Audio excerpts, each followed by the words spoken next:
कि हर private hospital कोशिश नहीं करता है कि थोड़ा नॉर्मल करे, ठीक है। वो क्या करते हैं कि वो ज़्यादा रिस्क नहीं लेते हैं और ऑपरेशन की तरफ भागते हैं। सेकंड डिसीजन क्या होता है, किसी दूसरे हॉस्पिटल में ले जाना, और किसी दूसरे हॉस्पिटल में ले जाने के बाद भी सेम चीज़ बोल दिया, फिर उसके बीच में ले जाने में कहीं पे कोई दिक्कत होगी।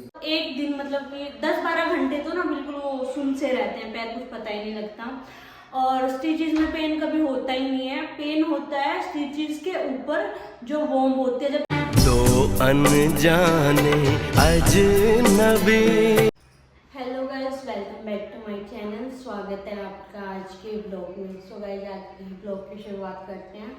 अभी नहा धो के आज मैंने सर धोया है और मेरा कंडीशनर तो यार ख़त्म हो गया, और शैम्पू भी मैं अनी वाला यूज़ कर रही हूँ, क्योंकि ना अनी ने क्या करा है, एक दिन बोतल पूरी बिखेर दी, तो वो स्टोर करके रखा हुआ था बाउल में, तो इसलिए मैंने अनी के ही शैम्पू से हेड वॉश कर दिया।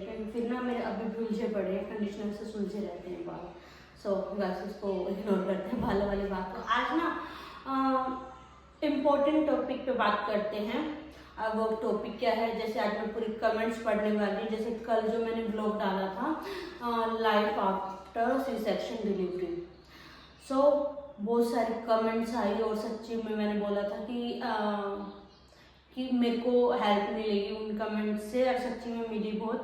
और मेरे को सच्ची में ना पर्सनल एक कमेंट पढ़ के मेरे को ये फील हुआ कि जो हमारा अनी का और मेरा डिसीजन था सी सेक्शन का, वो हाँ जी आ जाओ, आओ बैठो बैठो, मुझे मोटिवेशन मिलती है ना जब तुम बैठते हैं तो मेरे को मोटिवेशन मिलती है। तो मैं क्या कहाँ पे थी कि हाँ, कि अनी का और मेरा जो डिसीजन था सी सेक्शन का, वो बिल्कुल ही सही था। नहीं तो हम भी कुछ और फेस कर रहे होते, बट सच्ची में कहते हैं ना, भगवान जो करवाता है वो सही ही करवाता है। तो एक कमेंट आई है, वो कमेंट मैं पढ़ के बताती हूँ। बाकी बहुत सारे कमेंट हैं जो आपको सुनने में भी बहुत अच्छा लगेगा और मैं पढ़ाऊँगी आपको। तो ये कमेंट है रोली अवनीश की। तो ये मेरे को क्या कह रहे हैं, हेलो सिस्टर, मेरी हुई है नॉर्मल डिलीवरी, बेटी हुई थी, एक्सपायर हो गई, बहुत ही क्यूट थी हमारी बच्ची, हमें इन्फेक्शन था, बहुत खुजली हो रही थी, मेडिसिन भी ले रही थी, पर उसके मुंह में मिक्यूनियम चला गया। सॉरी अगर प्रोनाउंस करने में वो हुई होगी, गलती हुई होगी। तो इसका मतलब ये है कि जो पोटी का पानी होता है ना, बच्चा टमी में पी जाता है, तो वो। तो फिर उसके बाद नर्स ने बोला कि बेबी की धड़कन नहीं है, तो सच बहुत रोई। उसने कहा अब नॉर्मल ही कर लो तो सही रहेगा। पेन लिया, बच्ची हमारी बहुत हेल्थी भी थी, लेकिन और बहुत गोरी भी थी, और हमें कमर में प्रॉब्लम भी थी, पहले से दर्द होता रहता है, इसलिए तो बहुत बुरा लग रहा है कि वैसे भी मैं ठीक नहीं थी, ईश्वर ने ऐसा क्यों किया हमारे साथ। तो डियर, जो प्रॉब्लम आपको हुई थी वही मेरे को हुई, सेम प्रॉब्लम। जैसे आपको बोल रहे थे खुजली, मेरी भी खुजली हद से ज़्यादा बढ़ गई थी। मतलब कि मैं अपने होश में कुछ भी, जैसे मेरे को कुछ भी मिलता है, कंगन मिलता है, ऐसे हो जाते थे, अपनी हथेली को और पैरों के तलवे को, पूरी बॉडी में खुजली होती थी। फिर वही ना, डॉक्टर ने मेरे को टैबलेट, क्योंकि हम ना 9 मंथ ना डॉक्टर के पास जाते थे हर 15 दिन में, मेरी टैबलेट्स वगैरह जो भी डॉक्टर टैबलेट्स लिख के देते, चेकअप करवाते, तो डॉक्टर साथ ही साथ बताते रहते ये प्रॉब्लम है, ये प्रॉब्लम। डॉक्टर ने हमें ना पहले ही बोल दिया था कि जैसे मैंने बोला कि मैम ईचिंग हो रही है बहुत ज़्यादा, उन्होंने मेरे को टेस्ट वगैरह बोले, एक SGOT वगैरह का कोई टेस्ट होता है लीवर से रिलेटेड, तो वो टेस्ट करवाया, तो उसमें मेरा वो जो लेवल होता है वो ना बहुत ही हाई मिला। वैसे ये बीच में होना, शायद मैंने पुराने ब्लॉग में भी दिखाया है कि वो 0 से 35 के बीच में होता है, बट मेरा 283 समथिंग पहुंच रखा था, कि मतलब बहुत ही हाई। तो डॉक्टर ने बोला कि इससे खतरा होता है, बच्चा पेट में पोटी कर देगा और बच्चे की मूवमेंट भी कम हो जाती है। तो फिर उन्होंने मेरे को टैबलेट्स लिख के दी थी, और उस दिन सच्ची बता हमारी टैबलेट इतनी महंगी आई, वो कितने की आई, 7000 की टैबलेट आई 15 डेज की। हाँ 15 डेज की, क्योंकि और फिर उसके बाद धीरे धीरे वो इचिंग सी कम होती गई। उन्होंने लोशन वगैरह लिख के दिए। उन्होंने हमें ना खास ध्यान बोला कि देखो, दिन में डेली कम से कम 15 से 20 बार बेबी की मूवमेंट होनी चाहिए। नहीं अगर मैं अगर एक दिन ना मेरे को 2-4 बार आए, हम दोनों डर गए, हम डॉक्टर के पास गए, फिर दोबारा उन्होंने हमारा किया हमारे से मेरा चेकअप किया। फिर उसके बाद सच्ची में ना यार हम ना एक एक पॉइंट लेके चल रहे थे, ये जो डॉक्टर बोल रहे हैं हम वो कर रहे हैं। क्योंकि देखो क्या हुआ भाई, बैल बोल रहे हैं तो सच्ची में ना देखो एक नई पेरेंट्स बन रहे हैं, इतनी आवाज नहीं आएगी। तो गाइस नए पेरेंट बन रहे हैं, कोई एक्सपीरियंस नहीं, और यहाँ पे देखो फैमिली वाले भी थे वो गाँव में हैं, तो मतलब कि कुछ वो नहीं पता था, इसलिए हम डॉक्टर की सलाह के साथ ही चल रहे थे। कुछ भी हो बस डॉक्टर से पूछना है। तो यार हर चीज़ हर डाउट हमने डॉक्टर से क्लियर किया। और जो ये आपके साथ हुआ, अगर हम ना पता है क्या हम ना यही सोच के चल रहे थे, एंड टाइम पे हमने यही बोला डॉक्टर से कि प्लीज़ नॉर्मल डिलीवरी ही। और जैसे उन्होंने बोला ना हमें को कि बेबी ने पोटी कर दी है और ऑपरेशन करना पड़ेगा अभी के अभी, तो ये भी एकदम शॉक्ड हो गए। अरे बताऊँ मैं वैसे बताऊँ, ये सच भी है कि हर प्राइवेट हॉस्पिटल कोशिश नहीं करता है कि थोड़ा नॉर्मल करे, ठीक है। वो क्या करते हैं कि वो ज़्यादा रिस्क नहीं लेते हैं और ऑपरेशन की तरफ भागते हैं। ये हमें डाउट था पहले से ही, राइट, कि मतलब कि यार ऐसा ना हो जाए एंड टाइम पे। अब देखो ये तो फर्स्ट टाइम है, हमें तो पता नहीं है ना क्या सिचुएशन आती क्या नहीं आती। तो उस टाइम पे जब उन्होंने बोला ना कि बेबी पोटी कर गया है ऐसे, और इसका तो होश ही नहीं था इसको, तो इतना हो रहा था। उन्होंने बोला कि अब ऑपरेशन करना पड़ेगा, आप जो भी है मतलब पूछ लो, या फिर आपका तो कोई जो सेकंड डिसीजन हो वो हमको बता दो। तो उसमें यही हुआ कि अगर सेकंड डिसीजन क्या होता है, किसी दूसरे हॉस्पिटल में ले जाना, और किसी दूसरे हॉस्पिटल में ले जाने के बाद भी सेम चीज़ बोल दिया, फिर उसके बीच में ले जाने में कहीं पे कोई दिक्कत होगी थोड़ी सी भी, तो इस डिसीजन के चक्कर में पूरी ज़िंदगी अपने आप को ना कोसे। इससे अच्छा है कि चलो ठीक है ये डिसीजन लेते हैं ऑपरेशन का, और हमने उसमें प्रोसीड करा। लेकिन उसके बाद में जैसे मतलब कि हमको एहसास हुआ कि यार ये गलती हो गई है, शायद हॉस्पिटल वालों ने खुद से कराया। वैसे तो ऑब्वियसली मैंने खुद से देखा था, बेबी पोटी कर गया सारा चीज़। जब वो एनी को बाहर निकाल कर लाए थे ऑपरेशन के बाद, तो वो भी उसके शरीर पे पोटी लगी हुई थी, ब्लैक राइट। तो हमारे मन में ये था कि गलती तो नहीं होगी, ये नहीं होगी, ये मतलब कि ये ना सारे प्राइवेट हॉस्पिटल वाले ऐसे ही करते हैं जो भी है। लेकिन जब कमेंट्स वगैरह आज इसमें प्रीत ने मेरे को कमेंट्स पढ़ाए, इतने लोग बोल रहे हैं कि मतलब कि नॉर्मल के चक्कर में बेबी मतलब पोटी कर गई, सिर्फ नॉर्मल के चक्कर में बेबी एक्सपायर हो गई, ऐसा भी कमेंट्स था। और कुछ ऐसे भी कमेंट्स थे, और कौन से कमेंट थे, बहुत सारे कमेंट हैं नॉर्मल डिलीवरी, जो पता है क्या आधे तो नॉर्मल डिलीवरी को बोल रहे हैं कि बहुत पेनफुल होती है और सिजेरियन अच्छी होती है, ऐसे भी बहुत सारे कमेंट। पेन से रिलेटेड बोल रहे हैं ना, क्योंकि सच में सिजेरियन में कहाँ पता लगता है, पता नहीं लगता सच्ची में, तो पर बाद में हाँ तो बाद में तो पता लगता है। तो क्या हुआ था ना, हम यही सोचने लग गए थे अगले, क्योंकि एक ये रहता है कि यार पता नहीं क्या हालत रहेगी। अब बताओ एक और चीज़, जो मम्मी के टाइम की, या फिर मतलब कुछ पहले टाइम के 10-15 साल पहले के जो ऑपरेशन से बेबी होता था वो बहुत खतरनाक होता था, उसमें 6 महीने का वो बताते हैं। लेकिन अब देखो ये तो मतलब बढ़िया तरीके से अपना चल रही है, फिर रही है, उठ रही है, बैठ रही है, खा रही है, पी रही है, इतना इसका हो गया है, 15 दिन में हो गया। वो हर ऑपरेशन में होता है, बट जो अंदर से जो होती है रिकवरी वो 3 मंथ में होगी। लेकिन जिस तरीके से हमको बताया गया था, वो तो ये जो इंजेक्शन लगता है कमर में, पूरी कमर को ऐसे कहते हैं भैंस वाला टीका लगता है और ऐसे मारते हैं कमर में। हाँ। तो वो तो सच्ची में डराने वाली बात होती है, ऐसा कुछ नहीं होता। तो फाइनली हमने इन कमेंट्स को पढ़ के ये रियलाइज किया कि ऑब्वियसली देखो मैंने देख तो लिया था कि बेबी ने पोटी कर दी है, लेकिन बाद में अब ये कमेंट्स देखे जा रहे हैं तो यही रियलाइज होता है कि अगर 1% मैं भी वही दिमाग दिखा देता कि नहीं हमको तो नॉर्मल ही चाहिए, और बल्कि डॉक्टर बोल रही थी कि नॉर्मल अब भी हो जाएगा, लेकिन एक गारंटी ये नहीं रहेगी कि बेबी बाहर आने के बाद रोएगा नहीं रोएगा, या फिर शीशे में रखना पड़ेगा, जो भी, ये फिर आपकी गारंटी रहेगी। तो उस चीज़ से चक्कर में हमने बोल दिया कि चलो ठीक है ऑपरेशन करो। तो अब ऐसा एहसास हो रहा है कि यही सारी प्रॉब्लम से नहीं गुजरना पड़ा। सोचो एक गलत डिसीजन की वजह से मैं प्रीत आपस में एक दूसरे को कोसते रहते, तुमने नहीं करा है, क्योंकि इसने तो सीधा बोल दिया कि इनसे पूछो। अब मैं क्या सोचूं, क्योंकि यार पता क्या, देखो इनको भी शौक किस वजह से लगा कि डॉक्टर ने हमें ना बोल दिया, देखो जो भी होता है वो रास्ता वगैरह सब कुछ खुला हो तो कोई दिक्कत नहीं थी। डॉक्टर ने हमें ना गारंटी दे रखी थी, गारंटी की बिल्कुल ही मतलब कि 99.9% चांसेस है नॉर्मल डिलीवरी के। पर जब उन्होंने बोला ना एकदम से ऑपरेशन करना पड़ेगा, इनके चेहरे का रंग उड़ गया। फिर वही ना माइंड में डाउट हो जाता है कि भाई प्राइवेट हॉस्पिटल है और मतलब जानबूझ के ये सब। फिर बाद में जैसे यार ये आपकी जो कमेंट आई है ना, उससे सच्ची में ना ऐसा फील हो रहा है कि सच्ची में हमने डिसीजन सही लिया। कोई नहीं, रिकवरी हो जाएगी धीरे धीरे। मानती हूँ कि नॉर्मल जो डिलीवरी होते हैं स्टार्टिंग में पेन होता है, उसके बाद हम बिल्कुल ही ठीक हो जाते हैं, कोई पेन वेन नहीं रहता। और सिजेरियन में स्टार्टिंग में पेन नहीं होता, अब रिकवरी में टाइम लगेगा। पर हमारा बेबी हमारे पास है, सही सलामत है, उससे अच्छी चीज और बेहतर चीज कुछ नहीं है। ये है कि मतलब कि दोनों चीजें अभी सही चल रही हैं, हमारा बेबी हमारे पास है और प्लस प्रीत सही से रिकवर कर रही है अभी। और देखते हैं कि आगे आगे कितना जल्दी जिम ज्वाइन करती है।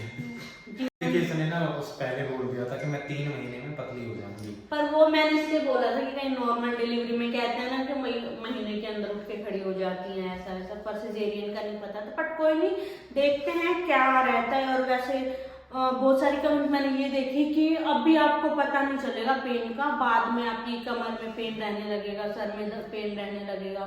कोई नहीं, वो देखते हैं। बट अभी तो इतना कुछ नहीं हो रहा। बट ये जो टमी में अभी जो वोम होती है, जो जिसमें बेबी होता है, वो अभी सुखड़ेगी। जब वो टमी का पेन खत्म होएगा उसके बाद तो देखते हैं भाई पेन रहता है या नहीं रहता।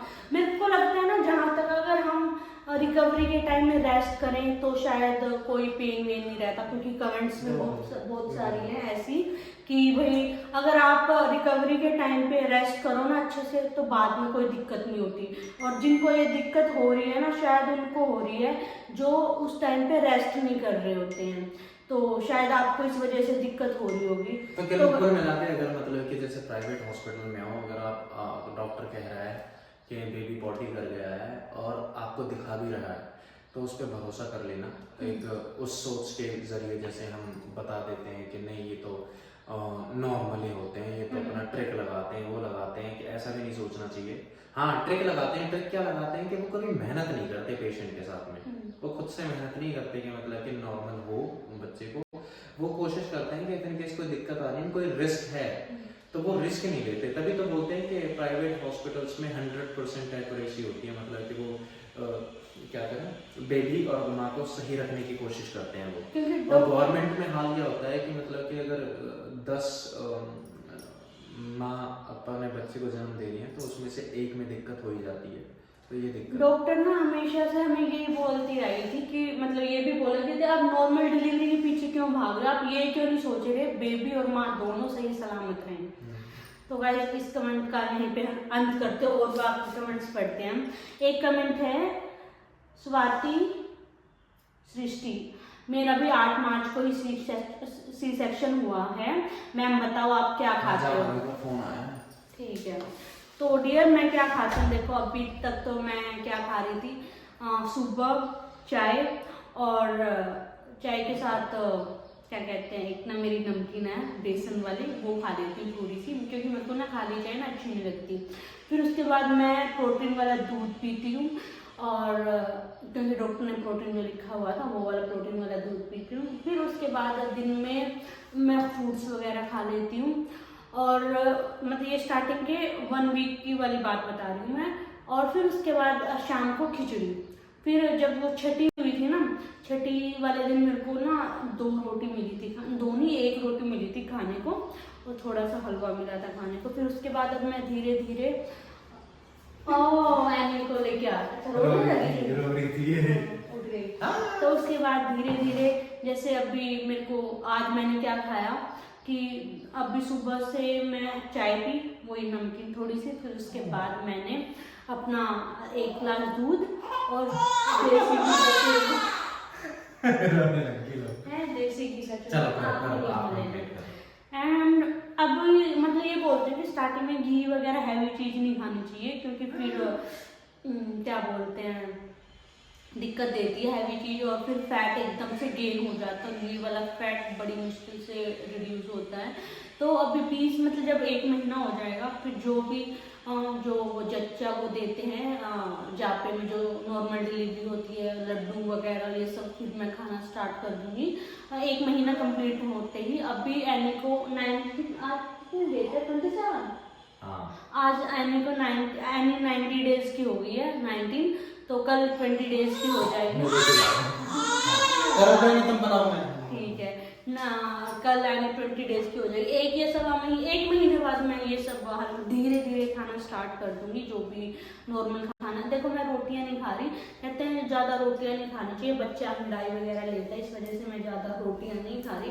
बाकी हेल्दी चीज़ अब भी क्या करूँगी, मतलब कि काजू बादाम का मतलब वो मिक्सचर जो पेस्ट सा बनता है, मतलब उसको मिक्सी में मिक्स करके फिर दूध के साथ 1 चम्मच, जो बिल्कुल प्रोटीन वाली चीज़ होती है, हेल्दी चीज़ होती है, वही खाऊंगी, जिससे मेरे को एनर्जी भी बनी रहे मेरे अंदर, और मतलब मैं ज़्यादा कार्ब्स भी ना लूँ और फैट भी गेन ना हो मेरा। एंड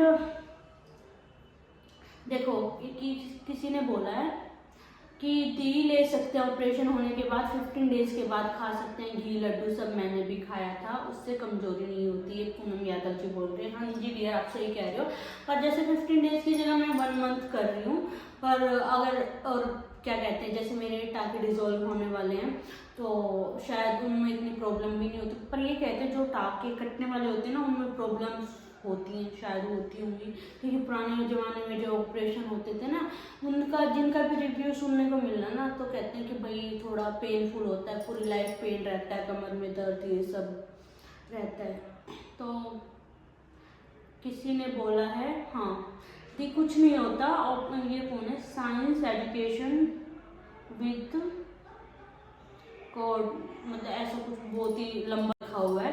इन्होंने बोला कि कुछ नहीं होता ऑपरेशन डिलीवरी से में, मुझे वो ऑपरेशन से ही हुआ है, और 15 डेज बाद सब खाया, अजवाइन हलवा वगैरह सब एक टाइम, सब नॉर्मल रहा, कोई फैट नहीं डिपॉजिट हुआ, और बस हल्की वॉकिंग रखो। हाँ जी, हल्की वॉकिंग रख रही हूँ। हाँ, और एक ये कि जिनको लग रहा है ना भाई ऑपरेशन के बाद फैट गेन हो रहा है, तो डॉक्टर ने क्या डाइट में मेरे को लिखा था जीरा और अजवाइन का पानी, तो वो भी मैं ले रही हूँ। गर्मी से आ गई तो अभी मैं 1 दिन छोड़ के 1 दिन ले रही हूँ, ऐसे मम्मी मेरे को दोनों टाइम देती थी, और मतलब अभी भी ले सकती हूँ, और उससे पेट की सफाई भी होएगी और फैट भी गेन नहीं होगा, तो ये अच्छा होता है।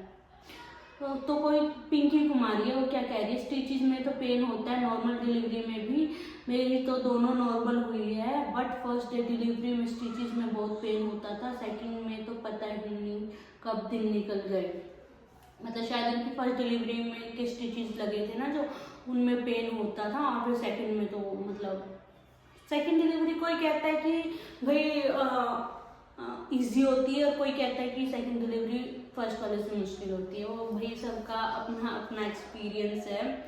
वैसे तो गाइस बहुत सारे कमेंट है, पढ़ते पढ़ते व्लॉग बहुत लंबा खिंच जाएगा, तो मैं लास्ट कमेंट पढ़ रही हूँ एक, कोई शिवानी शर्मा है, वो कह रही है after C section 48 hour pain होता है क्या। देखो डियर, पेन स्टिचेस में बिल्कुल भी नहीं होता, अभी तक भी नहीं हो रहा पेन तो स्टिचेस में, और जब तक 40 मतलब 1 दिन, मतलब कि 10-12 घंटे तो ना बिल्कुल वो सुन से रहते हैं पैर, कुछ पता ही नहीं लगता, और स्टिचेस में पेन कभी होता ही नहीं है। पेन होता है स्टिचेस के ऊपर जो वॉर्म होती है, जब तक वो सुकड़ती नहीं है तब तक पेन होता है, वैसे कोई पेन नहीं होता, और वो मतलब सुन वगैरह करते हैं ना, इस वजह से। अभी थोड़ा हाथ लगाऊंगी तो थोड़ा हल्का हल्का सा वो फील होएगा, जैसे कभी घुम चोट लग जाती है ना हमें, और पता लगता है हमारी बॉडी पे घुम चोट लगी, और हाथ लगाते तो मीठा मीठा सा जो दर्द होता है वो पेन होता है, वैसे कोई भी पेन नहीं होता।